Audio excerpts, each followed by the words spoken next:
Well, late night classic between Florida State and LSU, and the Tigers turning a late turnover into points here. Jaden Daniels with a 2-yard strike there with no time left. Yeah, Florida State fans are feeling it. But check this out. This is what happens when your special teams continue to fail you time after time after time again for the Tigers. Yeah, you can't believe it. You had a chance to take it overtime instead. Mike Norvell has the Noles 2-0 for the first time since 2016. Of course, that first game coming against Duquesne there. On the other side of this, the Southern accent isn't the only thing Brian Kelly has to work on. After his first game at LSU, the program's first time losing 3 straight openers. First Tigers head coach to lose his debut since 1995. By the way, you see that little drop note there? 2 lost fumbles on punt returns. First time that's happened since 2006. In other words, not good at all for Brian Kelly and crew. All right, let's bring in senior college football writer Barrett Sallee. And Barrett, you just mentioned you off camera that you watched this when you feel like you just saw it 2 minutes ago. Kelly taking his lumps early out here in game 1, week 1, said after, we got some learning to do. Thoughts on what you saw between these two, but more so LSU?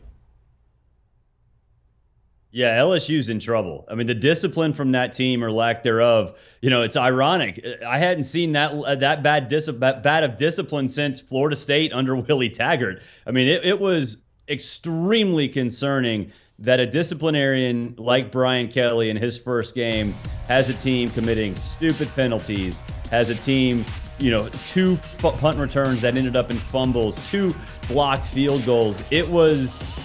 If you're an LSU fan, I don't think you could have asked for a worse debut, because this is the exact opposite reason you brought Brian Kelly in. Look, after the last 2 seasons with Ed Orgeron, we saw how there were 85 players going in 85 different directions. It looked like that again on Sunday night. Now, obviously, there's some time to fix that, and you have to give credit to Jaden Daniels and the rest of that offense for what was an incredible 2-minute drive to potentially tie that game up. But very concerning for LSU and for Florida State, just to have that under their belt, to go and win a game like that when over the last 3-4 years, those are games they lose all the time. And Jordan Travis, if you didn't know who he was, get to know the name. He was awesome right out of the gate. You see this flea flicker. The pass, the second touchdown to Ontario Wilson, was dropped in a bucket. This kid has come of age in the offseason, and he's going to be a big reason why Florida State gets to a pretty decent bowl game this year. Finally, it looks like Florida State has a functional offense. And I tell you what, Brandon, a lot of that has to do with an offensive line. It seems like we've criticized Florida State's offensive line forever. That looked like a halfway decent unit on Sunday night, which is not something we usually say about the Seminoles. Yeah, exactly. Mike Norvell and his crew seem like they're buying in finally after all these down years there at FSU. By the way, LSU, they'll get a chance to get a win, possibly Southern Saturday night as they host them at home. They could have had a perfect record in the SEC, could have been 15-0, but no, it's 14-1 thanks to LSU. What's your takeaway from the conference as a whole, mainly Florida, what we saw against Utah, and then also Georgia rolling against Oregon? Yeah, I wasn't surprised Georgia rolled. I was surprised that Florida did what it did against Utah. Look, a lot of that's schedule-driven. The SEC, generally speaking, does have a lot of cupcakes. We saw Alabama with Utah State. But I think from Florida and Utah, I think the biggest thing was that you saw them play smash mouth football. You see here Georgia just absolutely dominating. I love the fact for the Bulldogs, the offense ran through Stetson Bennett. For the first time, it wasn't a run-first, work-off, play-action offense. It was like an Alabama offense. It was like an Ohio State offense.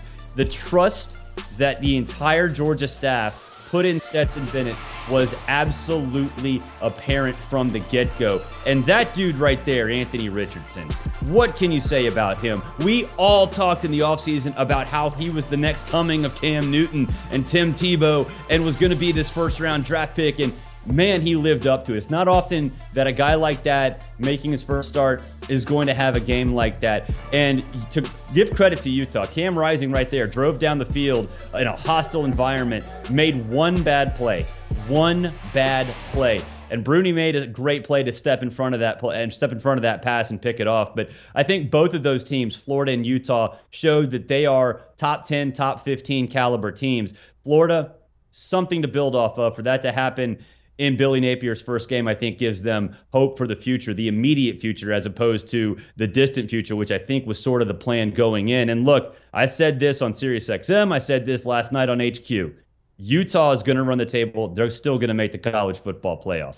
I want to go back to Anthony Richardson for a second because we've been waiting for him to get the start since last year, of course, dueling it out there. But after one game, we've been hearing the comparisons to Cam Newton. Is he the next Cam Newton in the SEC for the Gators here?